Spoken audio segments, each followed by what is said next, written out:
So I'm gonna talk about desire.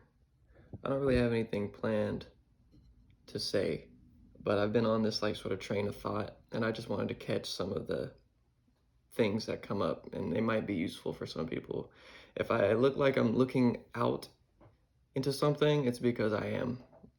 I might focus back in ever so often, like this, but this sort of train of thought that just has to come out like this.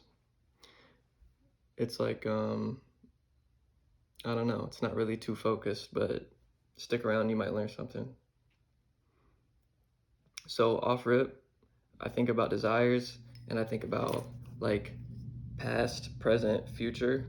And I say that the only reason that I have a desire or like something that I want is because I've probably had it before, or I think about how good it would feel to have it eventually.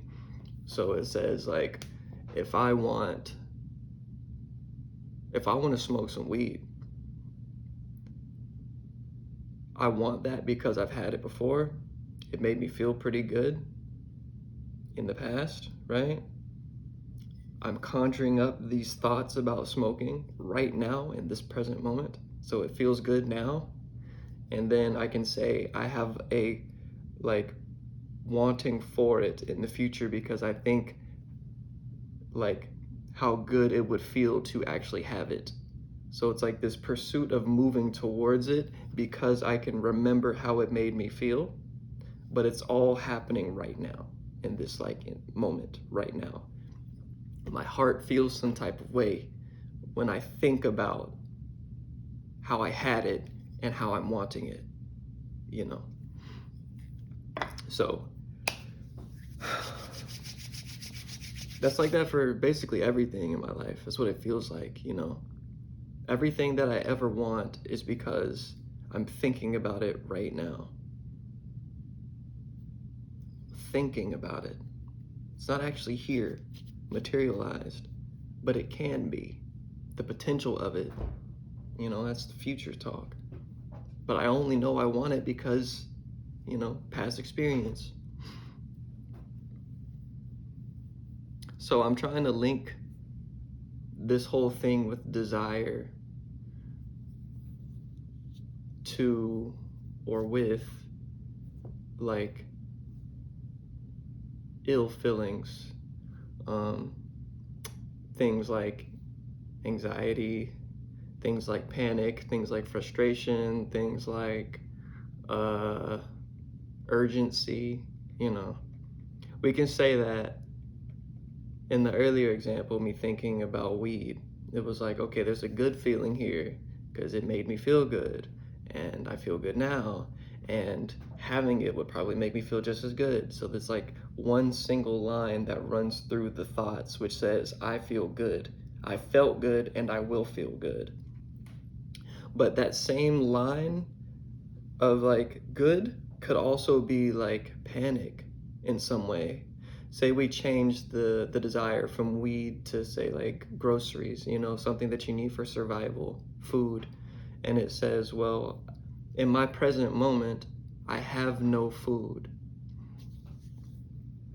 So then I can take that and be like, okay, I need to get it. And there's an urgency for it. I have to have it.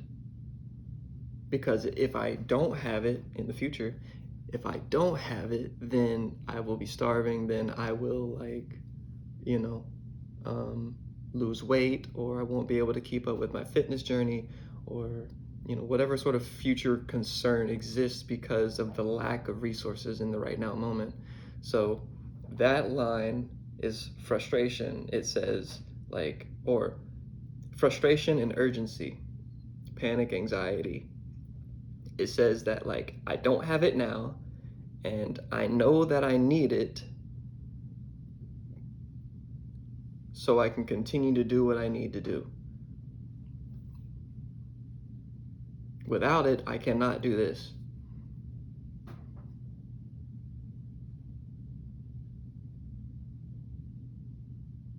But it's like, what's the difference between the first example with weed and the second example with food? The past, present, and future exist in both scenarios. The only difference is the fact that like I've chosen a specific feeling that goes along with each sort of like mindset. One feels like panic and urgency, the other one feels like a good time.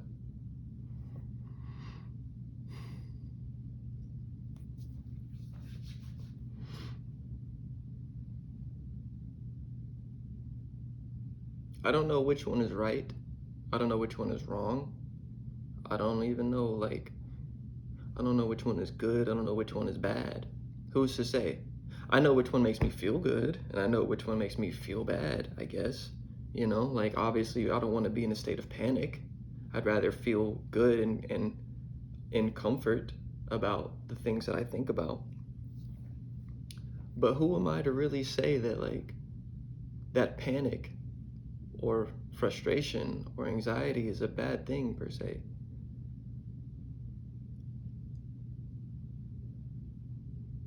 I clearly find some type of value in the urgency to obtain the resources that I want. So I must care to some degree.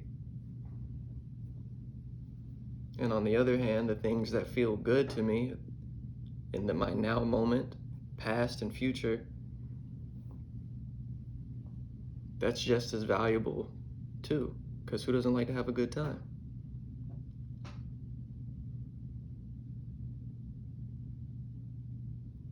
Mm.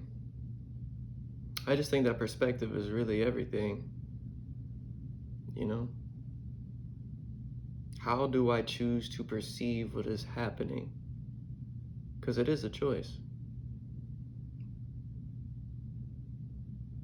I've also found that, like, I think for me, it wasn't really a choice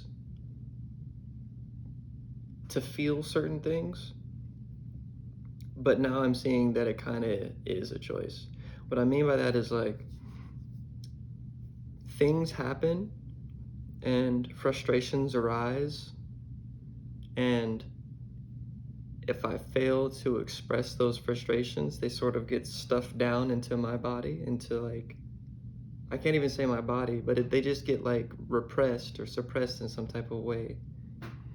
And holding on to that repression, it just sort of like builds and builds and builds until it becomes a habitual way of analyzing the world. You got to imagine like everything natural in this world, or most things natural in this world, they grow over time. It's like, I always go back to nature, but it's like just a tree. You know, you take a seed, you put it in the earth, you give it the proper nutrients and the right environment, and it begins to, you know, sprout upwards. I feel like emotions do the same thing. You could take like the seed of frustration or the seed of panic, the seed of anxiety, and you can stuff it down like packing a seed into dirt. You can stuff it down in your being, in your emotions, in your reservoir internally. And the more conscious attention that you give to it, the more energy goes to it, which makes it grow, similar to, you know, the seed in the dirt, sunlight, water. When you give attention to something, you're having a direct transmission to it, giving it energy.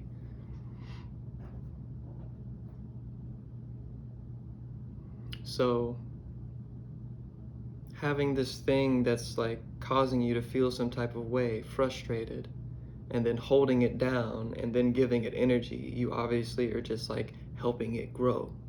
So unknowingly in my life, I've been cultivating a garden full of things I never really wanted. These thick trees that have grown: anxiety tree, frustration tree, panic tree, anger tree, resentment tree, because I never really learned to express those things. had I expressed them, giving it energy for the moment and then letting it sort of wisp away like the wind, I don't think that they would have taken root within my being. But they have. And my whole practice has been essentially cutting down these emotional trees that sort of produce these fruits that I'm not liking in my physical reality, in my world. It's like habitually, I might be, no, habitually I'm angry, right? But I'm just angry at everything. It's not anything in particular that's making me angry. It's the fact that anger has been stuffed down and watched for so long without a means of coming up and being let out. So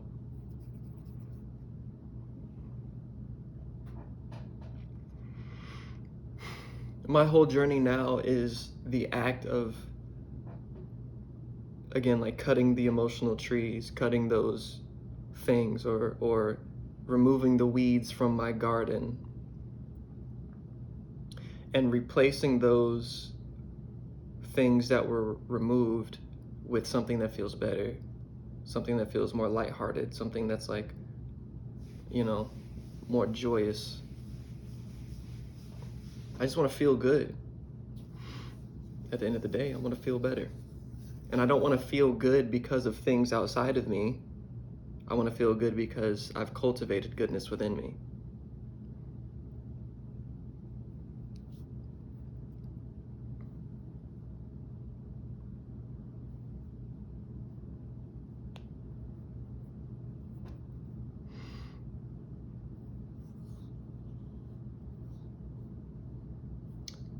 So cultivating goodness, I can't really say I know what that looks like right now.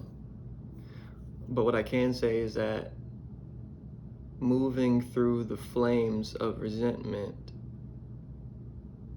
one day at a time, it's really opened up a lot in my life, because it's like everything that was once buried underneath is now starting to flow upwards and out, and like it's difficult, but it gets easier as the days go on until eventually, the flame is out. Then I'm just sort of left with a barren landscape, and the soil is a little bit more nutrient dense. Then I can, cultivate what I actually want.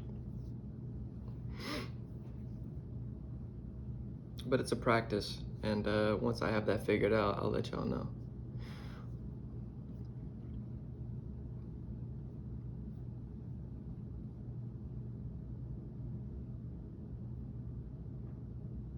Yeah, I think that's it. I don't know.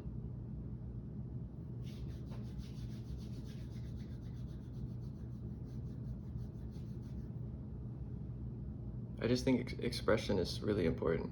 And not even like expression to other people. That's also important, but I just mean like letting yourself feel what needs to be felt in your solitude or in the company of others.